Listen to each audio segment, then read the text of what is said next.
Wednesday on Daily Delivery. I am Michael Rand. Happy to be back for another day. Hope everybody's having a great day out there today. Very good show coming up. Bobby Nightengale Jr. from the Star Tribune joins me here in a little while to talk Twins.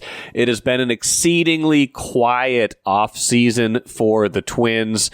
You can forgive them for wanting to lay low a little while after the way last year ended, but the last, 4 months now, October, the most of October, November, December, and now January, they've not done much. They are one of just a handful of teams that have not signed a major league free agent yet in this offseason. However, we do know that there's a lot on the to-do list, the sale of the team hanging over everything, and certainly there will be some moves made between now and the start of the regular season in, a couple months from now. We know that they have operated like this in recent years where the moves have tended to come in late January, February, even into March sometimes. So expecting a hotter stove to come, and Bobby and I will talk about how that all shakes out and how the team stacks up on the field right now. We'll do that in a little bit. Got a Vikings letter at the end of the show, an upbeat letter. First, though, what I miss... my wife often asks me, she said, I've got some good news and some bad news. Which do you want first? And I always want the bad news first. I always want to get that out of the way and end on an upswing. That's just how I'm wired. I'd rather hear the bad news first. Whatever we consider to be bad news, I would like to hear it. And usually it's not earth-shattering. Like if it was truly terrible, I would have heard about it more rapidly than with that kind of setup. With that in mind, I've got some bad news and I've got some good news at the start of the show. Couple pieces of bad news, if we're being honest. Let's start there. Gopher men's basketball team. We've talked about them quite a bit already this week. Got in all of our, what's going on with them? 3 wins in a row over a ranked Michigan team, at Iowa, over a ranked Oregon team. Like, what's going on with this team? Had Marcus Fuller on yesterday's show to kind of preview a big game Tuesday against Michigan State. Could the Gophers keep it going? Things like that. They could not. Michigan State is the real deal. They are a top 10 team for a reason. The Gophers looked overmatched from the start. When I flipped it on late in the first half, it was 32-12. 32-12, and the margin kind of remained in that range for pretty much the rest of the game. It was not a contest in the second half. Believe the final score was a margin of like 50, it was like 73-51, something like that. Doesn't really matter what the final score was. It just matters that, hey, whatever they had going in that 3-game run, it's not like you just toss that out the window. It's not like you just say that didn't matter anymore, but it did put a dose of reality onto this. Like, if they could have been more competitive, if they could have won at Michigan State, that would have put even more of us on notice. Like, hey, this thing is real. Can they sustain this for the rest of the season? Getting blown out in a no contest kind of game where by the end of the first half, at halftime, it's basically over. That takes you in another direction. It doesn't make you question everything you just saw, but it does say, hey, if you were starting to dream about this all-time comeback in the season, they've still got a lot of work to do. This team still has a lot of work to do to be at a level that's anything more than surprising. So keep that in mind as they go forward. They've got some easier games coming up on the schedule, like Marcus and I talked about. Like, the schedule becomes far more forgiving now that they're kind of through the first half of the schedule, playing teams that are more like them in the standings more often than not in the second half of the year. We'll see how many wins they can accumulate by the end of the season. If they can get to 7 or 8 wins, which I don't think is out of the realm of possibility based on what we saw at the start of, in the recent past, maybe that gives you some more confidence about this team. But still a lot to be said and done before the season is over. More bad news. Kirill Kaprizov needs surgery. That one hurts because the Wild just got him back. He was out for 12 games, then they got him back. He played 3 games. You could tell it just wasn't, whatever the lower body injury is, still wasn't quite right. You could tell that he was still kind of fighting whatever it is that's ailing him. They decide to shut him down. They decide, hey, let's nip this with surgery. They say he's going to be reevaluated in about 4 weeks, and like some of that time will be missed while everybody's on break.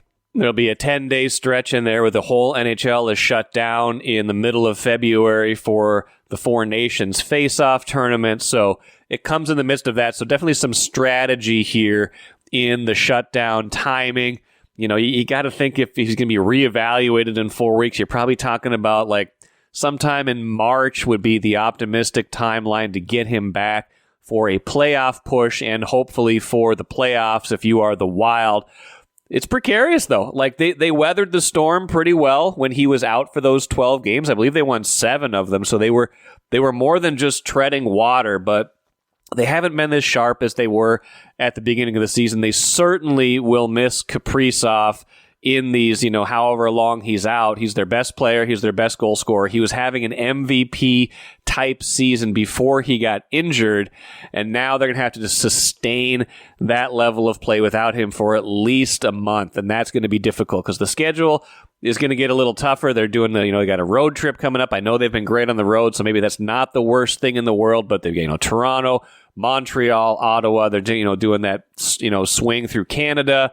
It's just going to get more difficult. And right now the standings are getting a little bit more compressed. They're still, not in that wild card spot. They're still in third place in their division.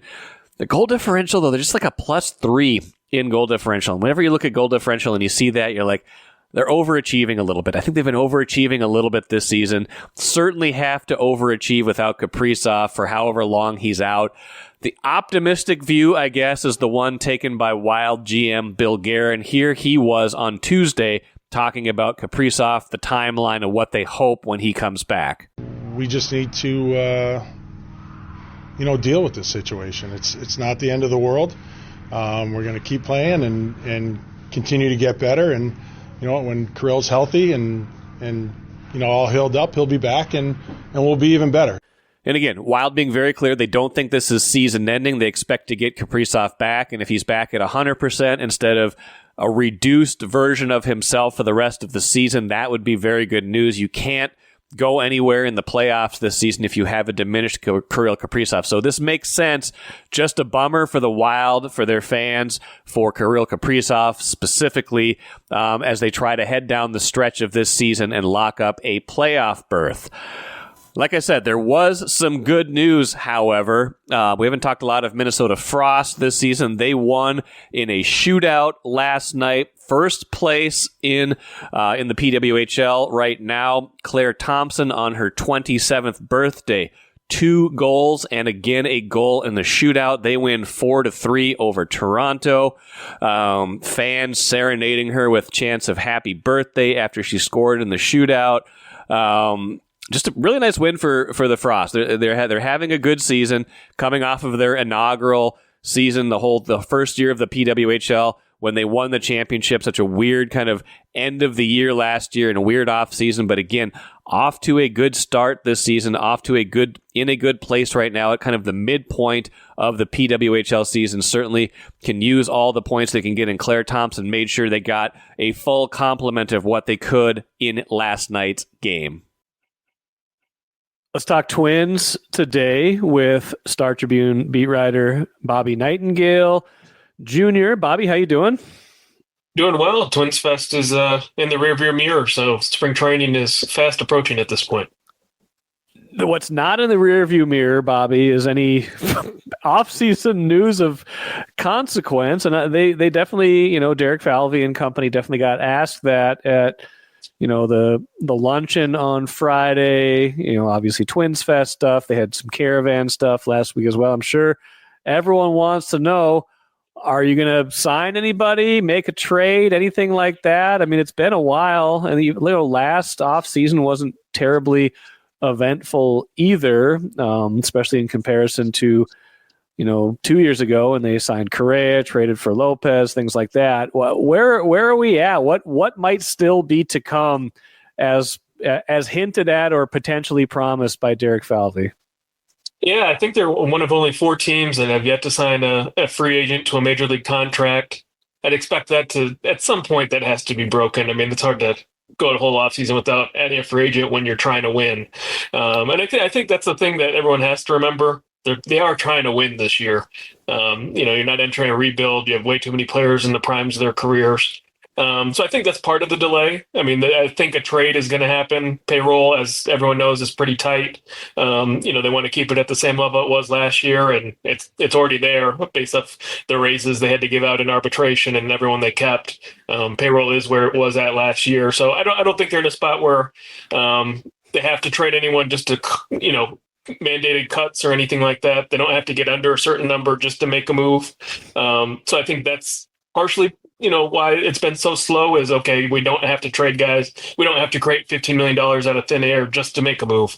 So I think it's just figuring out what the next step is. They still have three guys that are the obvious trade candidates: Chris Paddock, Christian Vasquez, and Willie Castro, all because they make more than $6 million in their free agents after the year. To me, Chris Paddock is still probably the biggest one to watch, just based off no team ever says they have enough starting pitching depth. But he's probably their number 5 starter, number 4, number 5 starter. If they went into the camp right now, I think they could survive if they did trade him. He's due to make $7.5 million. So I think he's the main one to watch. I know other people have had disagreements on the beat with other writers who think Christian Vasquez could be on the block. The only reason I push back against that is they like the 50-50 setup with him and Jeffers. If you trade him, there's really no one out on the free agent market that's going to be able to be a suitable backup catcher. And if you go into the season with just Ryan Jeffers, you're one Ryan Jeffers injury away from, going to that tailspin where you really don't have a catcher that has any major league time. So I think they value Christian Vasquez more than it's probably led out to believe so far. They're kind of doing exactly what they told us they would do and exactly what we expected them to do, and yet it still feels frustrating. Is there a paradox to that? Why does this still feel frustrating to me, even if I didn't anticipate, because of all the things you laid out, that this would be a very active offseason? I think, too, I mean, you look at every sport, they do the free agency just because of the salary caps immediately. They sign everyone, and then you're done for 2 months, and your teams are set. It is kind of weird. I mean, just based off what it used to be, teams used to be set, by January, and then you kind of have a month off, and then spring training's here, and everyone's there. But as the Twins have done lately, I mean, this is just kind of the way they operate now. I mean, you look at last offseason, we're doing this last week of January. I think that's when they traded Jorge Polanco for, and that turned out to be a nothing burger of a trade. But, Carlos Santana was signed in February. Manuel Margot was traded for after spring training started.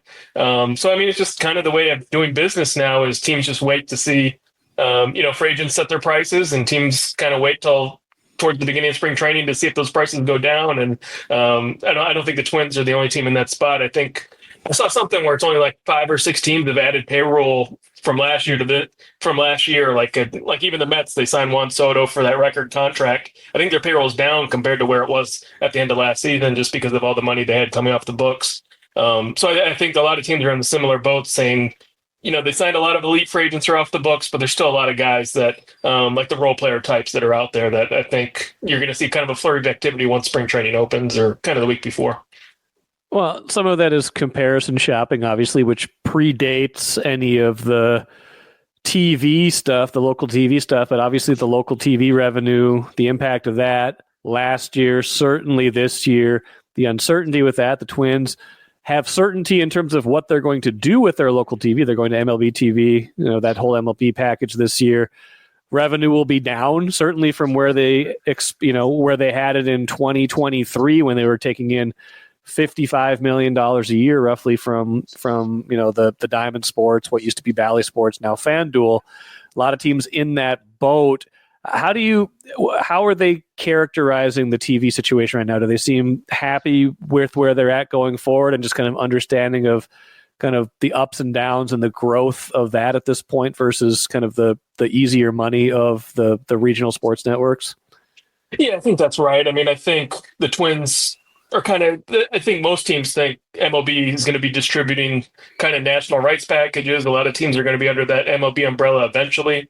It's just some teams, like you saw the Cincinnati Reds and Milwaukee Brewers went back to Diamond /FanDuel / I forgot what the parent company name is, Main Street or something. But they all went back and got a little bit more pay. But I think a thing to remember, too, is Cincinnati and Milwaukee, Comcast isn't the number one cable subscriber. They were on TV all summer. The Twins obviously saw the downside of what happens when you're not on TV during the summer and how much fans I could tell. I mean, there was a lack of interest just based off the fact, even when they were playing well, they weren't on TV. And if you can't watch, it's really hard to pay attention to a team. So I think the Twins kind of pulled the Band-Aid off that. I mean, even if there was more money with FanDuel, I think they said, okay, we have to do something where more fans can watch games after kind of the, what happened last year. You mentioned, they will do something. What do you imagine are, outside of trades, what's big on their shopping list? A right-handed hitting outfielder, somebody to play first base that's not, the usual suspects in-house. Is that the end of the list, or is there more? What do you think they want? I think there could be more. I mean, I think like a left-handed reliever, they really don't. I think Cody Funderburk and Brent Hendrick are the only two lefties on the 40-man roster. I don't think that'll be a big move. Like, I don't see them going out and acquiring some big left-handed reliever. I think that could be like a waiver claim or a minor league contract, and then if someone has a good spring training and can make the team. But I think right-handed hitting outfielder, I mean, that Manuel Margot role. I mean, if you look how many at-bats he got last year, it was 300 plus. I do think they want to fill that badly. And then first base, I mean, I don't think the Twins opening day first baseman's on their roster right now. I think it'll be someone they add. Jose Miranda's probably the top internal candidate, but he's such limited experience over there. And they saw what Carlos Santana did defensively last year, that how important a defensive first baseman is. And there's still some guys out there. I mean, like Anthony Rizzo, Justin Turner, Mark Canha. So, I mean, there's still some first basemen out there that I think could make a difference. And also, you had a right-handed hitting outfielder, kind of helps with Trevor Larnach and Matt Wallner. Those two guys are probably your starters in the corners. Just having someone to share those at-bats out there. Should they feel better about Miranda and Julian at this point? Like, both of those guys had uneven years last year. Julian just flat out had a bad year, especially compared to his rookie year. Like, if they felt better about those guys, that would seem to be the plan at first base, right? So that's a little bit of an indictment of where those guys are at this stage of their career, isn't it? A little bit, but I also think, so like one thing I thought going into Twins Fest that I learned, I think Royce Lewis is the starting third baseman now. It seemed like all winter they were kind of setting him up to be the starting second baseman, kind of dropping hints at it. After listening to Rocco talk this past week, I'm pretty confident he'll be the third baseman. Maybe he'll play. Maybe he'll get a few games here at second. But I think that opens second base up for Edward Julian if he has a great spring training. Brooks Lee obviously will compete for that spot too. But I think they're leaving that spot open for a lot more guys. Luke Keeschel is one of their top prospects. Ended the year in Double-A. Wouldn't be shocked if he's in big league camp and had a chance pretty early on to contribute. So I think they're leaving second base open for whoever the best of that competition is. That kind of leaves Jose Miranda, if Royce Lewis is your everyday third baseman, to be first base / DH. I just think there's been so many ups and downs. I mean, last summer he had that one, like a hit in 12 straight at bats. That was the huge up. And then down, he had like no homers in the last 2 or 3 months, or maybe one homer. So I think they wish he was a little bit further along. He's dealt with injuries. He had, I think, a back injury at the end of last year that he played through, but I don't know if it's an indictment on saying like Edward Julian and Jose Miranda aren't locked into that spot, but it's definitely like you have to earn it versus we feel good enough about you, like Matt Wallner going to right field. I think he has that kind of sewn up. They're going to miss Santana then, obviously. He was got a little bit out of their price range with the year he had last year, and certainly had the ability to go back to Cleveland, get a little bit more money, but he was a sneaky signing and maybe a less sneaky loss, it feels like at this point. Yeah, it does. And, I will give the Twins, I mean, they did a good job signing Carlos Santana. The year before, they did a nice job signing Donovan Solano. So they've done okay with those kind of low-cost corner infielder types. Maybe there's a guy out there that they've been targeting that's not going to get, they signed Carlos Santana for $5 million last year. Can they find another $5 million first baseman? Or maybe that's one that'll come through a trade. I mean, maybe that's one you find by trading a Willie Castro or Chris Paddock. It doesn't have to be freeing up money. There are some guys that are blocked at first base in other organizations that maybe they can snag. So, but yeah, I agree with you. I mean, Carlos Santana, look at just the durability aspect. I mean, he played 150 games, I think, last year, let alone his defense. But having a high quality first baseman definitely raises the bar defensively for the rest of the infield. I mean, Carlos Correa is a plus defender, but you make everyone else look better when you have a good first baseman. You mentioned Paddock. Help me out with this. I mean, last year Paddock was obviously injured for a decent part of the year, and then you lost Joe Ryan, and that was kind of the death blow of the rotation. You had all of a sudden those three really young guys in the rotation trying to kind of pitch their way through it. But now they feel like maybe they have enough depth that they don't need Chris Paddock. What do we consider their kind of major league quality depth in the rotation at this point? I mean, obviously Lopez, Ryan if he's healthy, and Bailey Ober is your 1, 2, 3. But beyond that, who are we counting on? Who do we trust? I mean, I think Simeon Woods Richardson definitely earned another opportunity going into next year. David Festa, you look at kind of like his strikeout numbers were kind of similar to Joe Ryan. Obviously, some ups and downs in terms of how his performance, gave up some runs in his first couple starts, kind of settled in later. And you have to remember a lot of these guys, when they were trying to pitch in a playoff race, were also had exceeded their careers, pitched the most innings ever in a season before. And like Simeon Richardson clearly hit a wall in September. His velocity was down. So I think those two, Zebby Matthews is right there. And then they kind of have like a bunch of prospects that'll probably start the year in St. Paul, or should start the year in St. Paul. That'll be kind of right there. Like a Marco Raya was one of their top draft picks in 2020. Travis Adams is on the 40-man roster. Andrew Morris is on the 40. So you have a bunch of like unproven prospect types that you hope to get at least a little bit out of. Not that you have enough starting depth that is going to match the Dodgers, and you could have a 6-man rotation of all-stars and that type of thing. But especially if Pablo Lopez, Joe Ryan, Bailey Ober stay healthy, and then you get like a good performance from Simeon Woods Richardson, David Festa, Zebby Matthews, you can live with. There's a lot of teams who have a worse fifth starter situation than the Twins will probably enter the year with. The sale of the team kind of hangs over a lot of stuff, especially this season. I mean, you never know who they're going to be selling to, what the timetable is. If they are going to be sold, I think they will. There's certainly enough interest, I would think. Although it's tough, it's a tough market to buy into. I think right now baseball's got its challenges with the TV deals, where things might be headed for labor stuff in a couple of years. But assuming they find a buyer, assuming that they have someone who wants to come in, a lot of stuff is very unknown right now, or kind of very organizationally. You don't know who they're going to want to bring in, what kind of changes they're going to want to make. Well, all we know at this point is kind of holding down the fort. Where's the sale process from what you understand? And what, if you're kind of like, if you're just a casual fan who all you care about is when is this thing going to be resolved, what's a practical timetable for a new owner actually coming in and taking control of the team?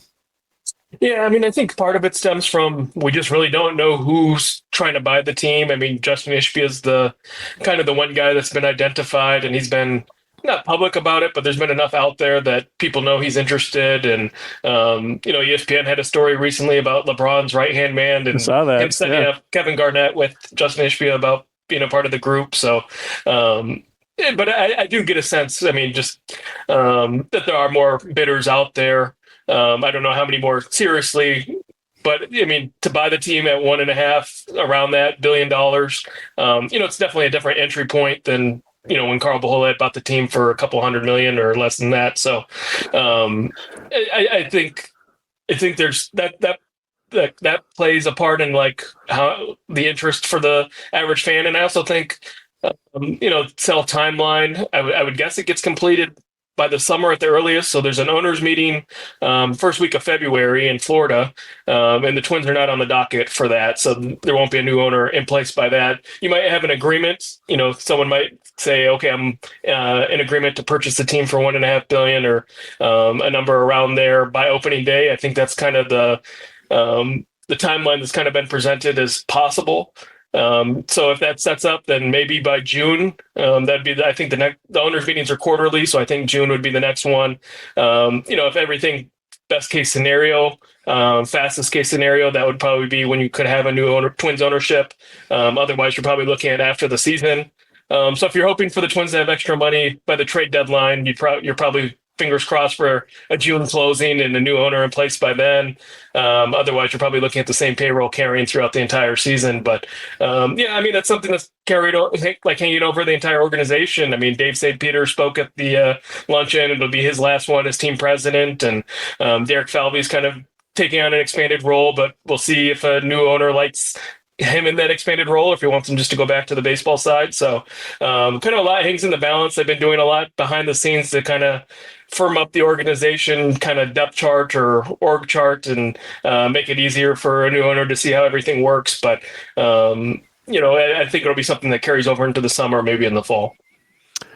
You said couple $100 million. Pohlad bought it for $44 million. Can you imagine buying a team for $44 million? That's 1984 money, so it probably is closer to a couple $100 million right now. But they came out ahead, I would say, if they can sell for $1 billion plus, $1.5 billion, somewhere in that neighborhood. Of course, now on to the third generation, really, of control of the team, and with the more recent Pohlads in charge of that. Final thing, Bobby Nightengale, with all of this, then, like what is the Twins' place in the AL Central in the competitive world in 2025? I mean, it was such a weird year last year where, they're coming off that, 2023 where they really surged, won a playoff series, were competitive against the Astros, ultimately fell short in the ALDS. Last year they started 70-53 and maybe kind of exceeded at least some of my expectations based on kind of some of the injuries and other stuff they were dealing with, and the 12-27 finish. Like you can't just throw out all of that, but it's hard to make sense of what that all means for this season on the field. Yeah, I mean, if you look at kind of the betting markets and the projection system so far, they kind of have it as a toss-up. I mean, I think most betting markets have it as Twins over-unders like 82 or 83.5, which is the same as the Royals, same as the Guardians, same as the Tigers. And then obviously the White Sox are in a different zip code there. But I do think, Twins-wise, if you look at it optimistically, the core was in place even before the offseason started. If you were excited about the team before they collapsed last year, it's basically the same group. I mean, Carlos Correa says he's healthy. He's been doing everything this offseason. Byron Buxton, this is the first time he's had a healthy offseason in half a decade. First time he said he hasn't had to play catch up. Royce Lewis is healthy. Joe Ryan's healthy. Knock on wood if you're a Twins fan, but Derek Falvey said this is the healthiest they've had in offseason. Everyone's kind of on pace to start spring training on time, except for Brock Stewart, and he might even be ready to start the season on time, just might be slightly delayed for spring training. So they're excited where they are health-wise. If you can get more games out of Carlos Correa, Byron Buxton, and Royce Lewis together, they still haven't played even a half season together. I think the offense you should be able to see improvements there. The pitching, even with three rookies in the rotation at the end of the year, performed pretty well. Still ranked in the top half of the league and top third of the American League. So there was a lot to like pitching wise. I think Louis Varland will probably end up in the bullpen, and that probably will give them another flamethrower in the late innings to go along with Joan Duran and Griffin Jacks and Cole Sands in that group and Brock Stewart. So there are enough pieces there. I mean, health is obviously the biggest question for the Twins, like it always has been. But if they do stay healthy, I mean, this is you could look at it and say on paper they're the best team in the Central. Would be good for them to get off to a fast start this year. I don't think there's any doubt about that. I think fans are still kind of pessimistic about a team that maybe deserves like a half level more of optimism than they're getting, if that's fair to say. I think so. I mean, I always go back to conversations I've had with others and say, like, if the season ended 2 weeks earlier, they make the playoffs pretty easily. I know you can't just say it's a 150-game season and 100 instead of 162, but they would have made the playoffs pretty easily. Now, if they lost in the first round, does that change how everyone would have felt about the team? Probably. I think the collapse just left a sour taste in everyone's mouth and kind of leads you to believe, okay, they can't compete. But, the division was competitive last year, and the Twins should have had a wild card spot locked up until they didn't. So, to me, I go back and forth in terms of, like, one, they did struggle against the Yankees and the top teams in the league that had a record above them. I forgot what the record was. was, but there was a stretch where they're like 2-15 against teams with better records than them. But they crushed everyone they were supposed to crush until that last 6 weeks. So, can they take a step forward? I mean, Pablo Lopez wasn't very good in the first half last year. I think there is room for improvement based off where they were last season, even before the collapse game. Appreciate it, Bobby. Enjoy the Florida-like weather until you go down to actual spring training. We're enjoying spring in Minnesota in January. We'll talk to you again soon. Looking forward to it. Thanks. Watch your dreams and savings grow with Royal Credit Union's 4.25% annual percentage yield 12-month certificate. Open now at any Royal office or online at rcu.org/certificate saver. Early withdrawal penalties could reduce earnings and principal. APY accurate as of 2/1/25. Insured by NCUA. Great stuff from Bobby, and a good point to remember. As much as we grouse about their inactivity, about their payroll, Twins might be the biggest spenders in the AL Central this year. They were close to the biggest spenders in the AL Central last year.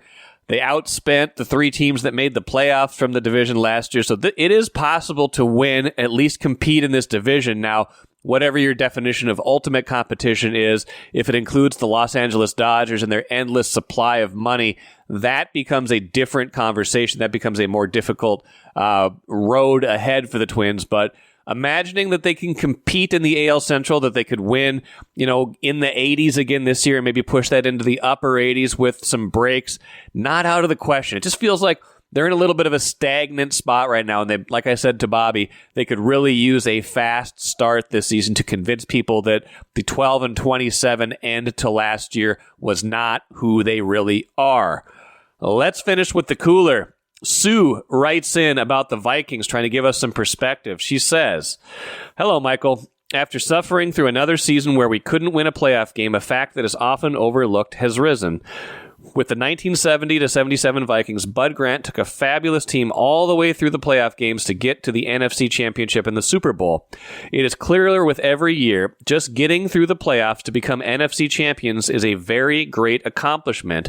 And Bud, this is a very tough and talented well-coached Vikings made that accomplishment 4 times. I know the emphasis has been on losing 4 Super Bowls, but maybe we should accolade the accomplishments of the 4 NFC titles. It seems even more meaningful today."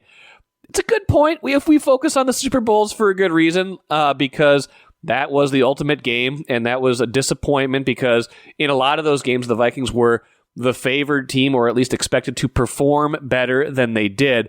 But yeah, getting to the Super Bowl is no easy task. They have not been back to the Super Bowl since that last one that Sue mentioned. They've been in the NFC title game, I believe, 6 times since then and lost every time. So a lot of people anybody who is slightly younger than me. I was 2 or 3 months old the last time the Vikings went to the Super Bowl. Anybody who is slightly younger than me has not only, of course, never seen the Vikings win a Super Bowl, they haven't even seen the Vikings play in a Super Bowl. That is a drought that goes even just beyond, not ever winning a Super Bowl. So yes, putting it in perspective, getting to 4 Super Bowls is a big accomplishment. I don't think anybody would be satisfied if they just got to the Super Bowl and then lost, but that would be a step for sure that they have not taken in 48 years. So thank you, Sue, for that perspective. Thank you, everybody, for listening today. Should be a good one tomorrow with Lavelle E. Neal III joining the show on a variety of topics. Until then, I am Michael Rand. Have a great rest of your Wednesday. Back at it again tomorrow.